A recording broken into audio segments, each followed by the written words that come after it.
નમસ્કાર, હું Rinku Prajapati public Indian ન્યૂઝમાં આપનું સ્વાગત કરું છું। શરૂઆત કરીએ આજના સમાચારની।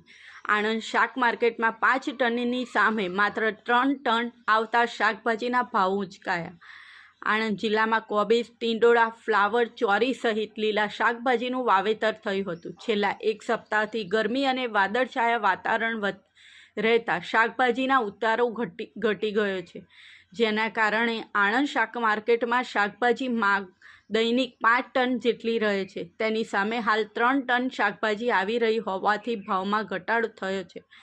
છૂટકના વેપારીઓ પણ 1.5 થી બમણો ભાવ વસૂલતા હોય ગૃહિણીઓનું બજેટ ખોરવાયું છે। લીલા શાકભાજી પણ મર્યાદિત આવતી હોય ખરીદવામાં ગૃહિણીઓ મૂંઝવણ અનુભવે છે।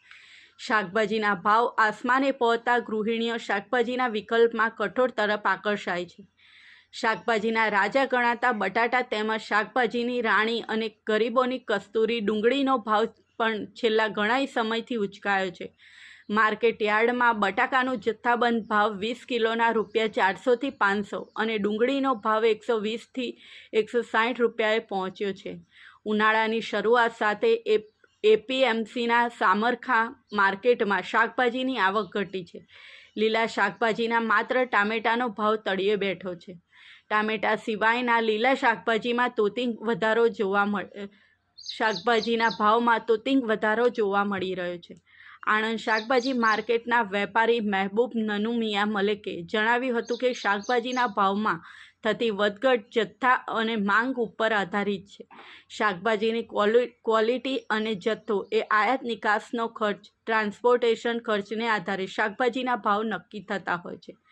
આણંદ માર્કેટમાં ઉનાળુ શાકભાજીની આવકમાં નોંધપાત્ર ઘટાડો થતાં તેની સીધી અસર વિવિધ શાકભાજીના ભાવ પર પડી છે।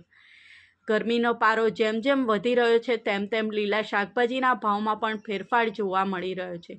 રીંગણ, ફ્લાવર, વાલોળ, બટાકા, મરચાં, દૂધી, ભીંડા, કારેલા વગેરેના ભાવમાં 15% સુધીનો વધારો જોવા મળ્યો છે। વેપારીઓનું કહેવું છે કે ગરમીમાં શાકભાજીની આવક 10 થી 15% ઘટી છે।